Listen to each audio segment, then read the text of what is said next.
श्री स्वामी समर्थ.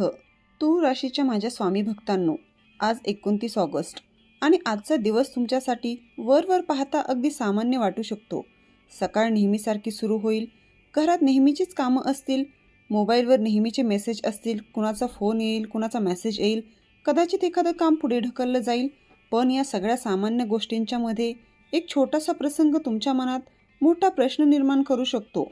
आणि गंमत अशी की तो प्रसंग सुरुवातीला फार महत्त्वाचा वाटणार नाही, पण नंतर तुम्ही मनात विचार कराल, याने असं का बोललं असेल, किंवा ही व्यक्ती खरंच माझ्या बाजूने आहे का, किंवा मी इतके दिवस ज्या पद्धतीने हा विषय पाहत होतो तो खरंच तसा आहे का. तूळ राशीवाल्यांनो, तुमचा स्वभावच असा आहे की तुम्हाला गोष्टीच्या दोन्ही बाजू पाहायला आवडतात. तुम्ही लगेच निर्णय घेत नाही, समोरच्याचं म्हणणं ऐकता, स्वतःची बाजूही तपासता, पण कधीकधी याच गुणामुळे तुम्ही निर्णय घ्यायचा असताना खूप वेळ विचार करत राहता. आजचा दिवस याच बाबतीत तुम्हाला काहीतरी शिकवू शकतो. आज आपण 15 संकेत पाहणार आहोत, पण हे नेहमीसारखे एकसारखे संकेत नाहीत.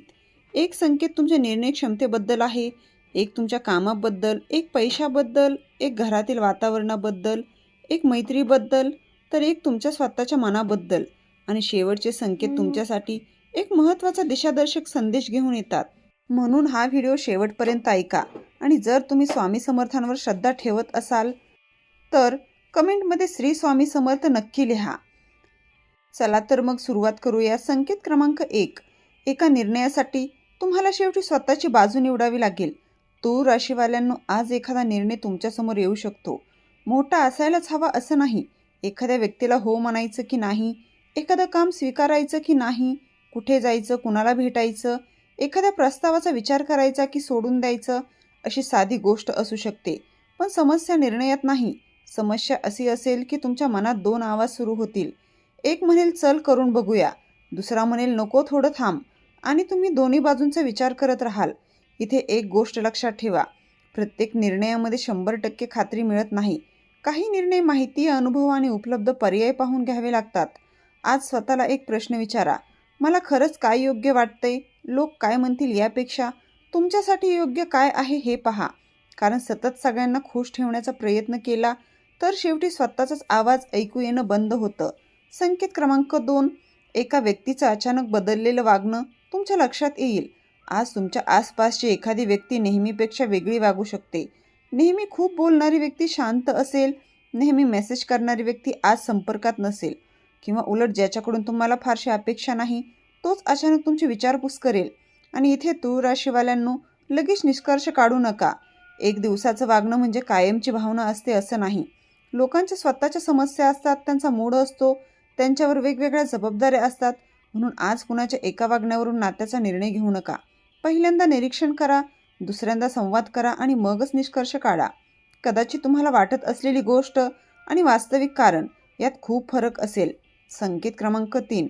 कामात तुमच्या शांत स्वभावाचा फायदा घ्यायचा प्रयत्न होऊ शकतो. तुम्ही एखादं काम व्यवस्थित करता म्हणून लोक पुन्हा पुन्हा ते काम तुमच्याकडे देतात. सुरुवातीला तुम्ही म्हणता ठीक आहे, दुसऱ्यांदा चालेल, तिसऱ्यांदा ठीक आहे मी करतो, आणि हळूहळू एक गोष्ट होते, ते काम तुमच्या जबाबदारीत समजलं जाऊ लागतं.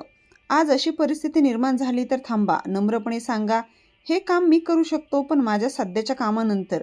हे वाक्य छोटं आहे पण तुमची सीमा स्पष्ट करतं. तूळ राशीवाल्यांनो, चांगला स्वभाव ठेवणं चांगलं, पण प्रत्येक वेळी हो म्हणणं म्हणजे चांगुलपणा नाही. कधी कधी योग्य ठिकाणी आता शक्य नाही म्हणणंही आवश्यक असतं. संकेत क्रमांक 4. एखादा खर्च अचानक समोर येईल, पण घाई करण्याची गरज नाही. आज एखादा अपेक्षित नसलेला खर्च समोर येऊ शकतो. घरासाठी, प्रवासासाठी, एखाद्या वस्तूसाठी किंवा एखाद्या कामासाठी. पहिल्या क्षणी वाटेल हे आत्ताच का झालं, पण लगेच तणाव घेऊ नका. सगळ्यात आधी बघा, हा खर्च खरंच आवश्यक आहे का, तो आजच करावा लागतोय का, पर्याय आहे का, आणि तुमच्या बजेटवर त्याचा परिणाम किती होईल. आज विशेषतः भावनेच्या भरात ऑनलाईन किंवा मोठी खरेदी करण्यापूर्वी 2दा विचार करा. कधीकधी गरज आणि इच्छा यांच्यामध्ये फरक करणे म्हणजेच आर्थिक शहाणपण. संकेत क्रमांक 5. घरात एक विषय बोलला जाईल पण तुम्ही शांत राहणंही पसंत कराल. आज घरात एखाद्या विषयावर चर्चा होऊ शकते.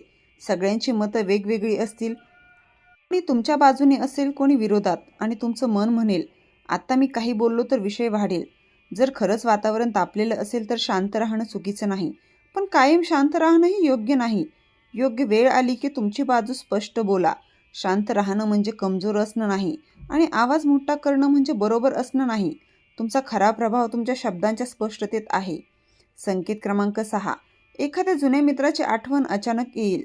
आज एखाद्या गाण्यामुळे, एखाद्या फोटोमुळे, एखाद्या ठिकाणामुळे किंवा सोशल मीडियावर दिसलेल्या एखाद्या पोस्टमुळे तुम्हाला एखाद्या जुन्या व्यक्तीची आठवण येऊ शकते आणि लगेच मनात प्रश्न येईल, आपण इतके दूर कधी झालो? काही मैत्री तुटत नाही, फक्त जीवनाच्या वेगवेगळ्या दिशांमुळे दूर जाते. जर ती व्यक्ती तुमच्यासाठी चांगली आणि सुरक्षित असेल तर एक साधा मेसेज पाठवण्यात काहीच गैर नाही. कसं आहेस, खूप दिवसांनी आठवण आली. कदाचित उत्तर लगेच मिळणार नाही, पण तुम्ही तुमच्या बाजूने एक सुंदर गोष्ट केली असेल, आठवणीला संवादाची संधी दिली असेल. संकेत क्रमांक 7. आज तुमचं एक काम दुसऱ्या दिवशी ढकललं जाऊ शकतं. तुम्ही एखादी गोष्ट पूर्ण करण्याचा विचार कराल, पण काही कारणाने ती पुढे ढकलली जाईल आणि लगेच तुम्हाला वाटेल, पुन्हा माझंच काम अडकलं. पण प्रत्येक विलंब म्हणजे वाईट परिणाम नाही.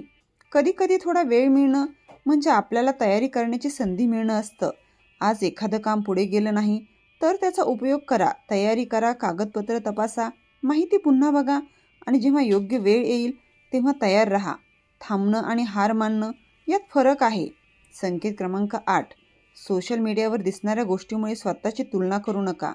तूळ राशीवाल्यांनो, आज एखादी पोस्ट दिसेल, कोणीतरी नवीन गाडी घेतली, कोणीतरी परदेशात गेलं, कोणाचं करिअर पुढे गेलं, कोणीतरी नवीन व्यवसाय सुरू केला आणि क्षणभर तुमच्या मनात येऊ शकतं, मी मागे तर नाही ना? इथे थांबा. सोशल मीडिया म्हणजे दुसऱ्याच्या आयुष्यातील निवडक क्षण, पूर्ण आयुष्य नाही. तुमचा प्रवास वेगळा आहे, तुमची सुरुवात वेगळी आहे, तुमची परिस्थिती वेगळी आहे. म्हणून आज स्वतःची तुलना दुसऱ्यांशी न करता कालच्या स्वतःशी करा. कालपेक्षा आज एक पाऊल पुढे असाल तर तेही प्रगतीचंच आहे. संकेत क्रमांक 9. शरीर आणि मन थकलं असेल तर स्वतःला थोडा विराम द्या. तुमच्यावर काही दिवसांपूर्वी कामाचा किंवा जबाबदाऱ्याचा ताण असेल तर आज त्याचा परिणाम जाणवू शकतो. चिडचिड, लक्ष न लागणं, छोट्या गोष्टींचा मोठा त्रास होणं, सतत काहीतरी विचार करत राहणं, असं झालं तर स्वतःला दोष देऊ नका. थोडा ब्रेक घ्या, पाणी प्या, पुरेशी झोप घ्या आणि गरज वाटत असेल तर विश्वासू व्यक्तीशी बोला. सतत मजबूत राहण्याचा प्रयत्न करणं आवश्यक नाही. विश्रांती घेणं म्हणजे मागे जाणं नाही. संकेत क्रमांक 10. एखाद्या व्यक्तीने तुमच्यावर ठेवलेला विश्वास तुम्हाला जाणवेल. आज कुणीतरी तुमच्याकडे वैयक्तिक विषय घेऊन येऊ शकतं. कदाचित छोटा निर्णय, कदाचित एखादी अडचण, कदाचित फक्त मन मोकळं करायचं असेल. तुम्हाला एक गोष्ट जाणवेल, ही व्यक्ती मला इतकं का सांगते, कारण विश्वास हा अचानक तयार होत नाही. तुमच्या स्वभावामुळे, तुमच्या ऐकून घेण्याच्या पद्धतीमुळे तो तयार झाला असेल. आज त्या विश्वासाची किंमत ठेवा. समोरच्याने सांगितलेली वैयक्तिक गोष्ट दुसऱ्याला सांगण्याची घाई करू नका. कधीकधी कोणाचं गुपित जपणं ही सुद्धा मोठी माणुसकी असते. संकेत क्रमांक 11. तुम्ही एखाद्या गोष्टीला नकार दिलात तर सुरुवातीला अपराधी वाटेल. तुम्हाला एखादं काम करायला सांगितलं जाईल, तुम्हाला ते जमतही असेल, पण तुमच्याकडे वेळ नसेल तरीही मन म्हणेल नाही म्हणालो तर समोरच्याला वाईट वाटेल. मग तुम्ही स्वतःची अडचण बाजूला ठेवून हो म्हणता. आज या उलट करा. जर खरंच शक्य नसेल तर नम्रपणे नकार द्या. पहिल्या काही मिनिटात अपराधी वाटेल, पण नंतर तुम्हाला समजेल स्वतःची क्षमता ओळखणं ही स्वार्थी गोष्ट नाही. संकेत क्रमांक 12. संध्याकाळी एखाद्या विषयाचा वेगळा अर्थ समजेल. दिवसभरात घडलेली एखादी गोष्ट संध्याकाळी पुन्हा आठवेल. सकाळी तुम्हाला तिचा अर्थ एक वाटला असेल, पण नंतर एखादी माहिती मिळाल्यावर चित्र वेगळं दिसेल. म्हणून आज लगेच निष्कर्ष काढू नका, विशेषतः लोकांच्या हेतूबद्दल. अर्धी माहिती घेऊन पूर्ण निर्णय घेऊ नका. काही प्रश्नांना उत्तर मिळण्यासाठी थोडा वेळ लागतो आणि कधीकधी वेळच सर्वात चांगलं स्पष्टीकरण देते. संकेत क्रमांक 13. तुमच्या कौशल्याची दखल कुणीतरी घेऊ शकतं. तुम्ही एखादं काम शांतपणे आणि सातत्याने करत असाल, कदाचित त्याची लगेच प्रशंसा होत नसेल, पण आज कुणीतरी त्याची दखल घेऊ शकतं. कदाचित एखादं कौतुकाचं वाक्य किंवा नवीन जबाबदारी, कदाचित एखाद्या संधीसाठी तुमचं नाव सुचवलं जाईल. इथे एक गोष्ट लक्षात ठेवा, तुमच्या कामाची किंमत फक्त कौतुकावर ठरत नाही. काम चांगलं असेल तर ते तुमच्यासोबत पुढं जातं. म्हणून आज स्वतःच्या क्षमतेवर विश्वास ठेवा. संकेत क्रमांक 14. एका नात्याबद्दल तुम्हाला अशी प्रामाणिक व्हावं लागेल. हा संकेत थोडा खोल आहे. कधीकधी आपण एखादं नातं फक्त जुन्या आठवणीसाठी धरून ठेवतो. पूर्वी सगळं छान होतं म्हणून आजही तसंच असेल असं आपण मानतो. पण नाती बदलतात, माणसं बदलतात, परिस्थिती बदलते. आज स्वतःला विचारा, हे नातं मला शांतता देते की सतत अस्वस्थता करतंय? उत्तर लगेच मिळेल असं नाही, पण स्वतःशी प्रामाणिक राहा. नातं तोडण्याचा निर्णय घाईने घेऊ नका, पण सतत स्वतःच्या भावना दुर्लक्षितही करू नका. कधी कधी नात्याला थोडं अंतर लागतं आणि कधी कधी संवाद काय आवश्यक आहे हे शांतपणे ठरवा. संकेत क्रमांक 15. पुढील काळासाठी एक निर्णय आज मनात पक्का होऊ शकतो. आता शेवटचा संकेत. आज एखाद्या गोष्टीबद्दल तुमच्या मनात अचानक स्पष्टता येऊ शकते. कदाचित करिअर, शिक्षण, घर किंवा एखादं वैयक्तिक ध्येय. काही दिवसांपासून तुम्ही विचार करत असाल काय करू. आज कदाचित उत्तर पूर्णपणे मिळणार नाही, पण दिशा मिळू शकते. आणि दिशा मिळणं हेही मोठं असतं. आज एक छोटा निर्णय घ्या, मोठं ध्येय लिहा आणि त्यासाठी उद्यापासून करता येईल अशी एक छोटी कृती ठरवा. कारण आयुष्य बदलणारे निर्णय अनेकदा मोठ्या घोषणांनी होत नाहीत, ते छोट्या सवयींनी होतात. एक दिवस एक पाऊल आणि हळूहळू एक वेगळं आयुष्य. आज 3 गोष्टी टाळा. पहिली, अर्धी माहिती घेऊन मोठा निर्णय. दुसरी, दुसऱ्यांच्या बोलण्यावर स्वतःची किंमत ठरवणं. तिसरी, सगळ्यांना खुश ठेवण्यासाठी स्वतःवर आवश्यक ओझं घेणं. तुम्हाला प्रत्येकाला खुश ठेवता येणार नाही, पण स्वतःशी प्रामाणिक राहता येतं. तूळ राशीच्या माझ्या स्वामी भक्तांनो, 29 ऑगस्टचा खरा संदेश कदाचित एका मोठ्या घटनेत नाही, तो तुमच्या दृष्टिकोनात आहे. एखाद्या व्यक्तीने काय म्हटलं यापेक्षा तुम्ही त्याचा अर्थ कसा घेतला हे महत्त्वाचं. एखादी गोष्ट उशिरा झाली यापेक्षा त्या वेळेत तुम्ही काय शिकलात हे महत्त्वाचं. एखाद्याने तुमची किंमत ओळखली नाही यापेक्षा तुम्ही स्वतःची किंमत ओळखता का, हा प्रश्न आज स्वतःला विचारा. तुम्ही नेहमी समतोल ठेवण्याचा प्रयत्न करता, सगळ्यांचं ऐकता, सगळ्यांचा विचार करता, पण आज एकदा स्वतःचंही ऐका. तुमच्या मनाला काय हवं आहे, तुमच्या आयुष्याला कोणती दिशा हवी आहे, कोणत्या सवयी सोडायच्या आहेत, कोणत्या माणसांशी संवाद वाढवायचा आहे आणि कुठे तुमची सीमा स्पष्ट करायची आहे. या प्रश्नांची उत्तरं आज मिळाली नाहीत तरी चालतील, पण प्रश्न विचारायला सुरुवात करा. कारण अनेकदा आयुष्य बदलण्याची सुरुवात उत्तरापासून होत नाही, योग्य प्रश्नापासून होते. आणि शेवटी एकच गोष्ट लक्षात ठेवा, प्रत्येक दिवस भविष्य घेऊन येत नाही. काही दिवस आपल्याला स्वतःला नव्याने पाहण्याची संधी घेऊन येतात. 29 ऑगस्ट तुमच्यासाठी अशीच एक संधी ठरो.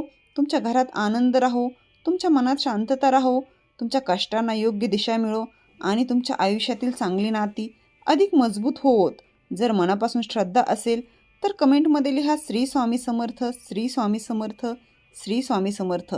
आणि हा संदेश तुमच्या एखाद्या तुळ राशीच्या जवळच्या व्यक्तीपर्यंत पोहोचवा. तुम्हा सर्वांना मनपूर्वक शुभेच्छा. स्वामी समर्थ तुमच्यावर आणि तुमच्या परिवारावर कृपादृष्टी ठेवोत. जय जय रघुवीर समर्थ.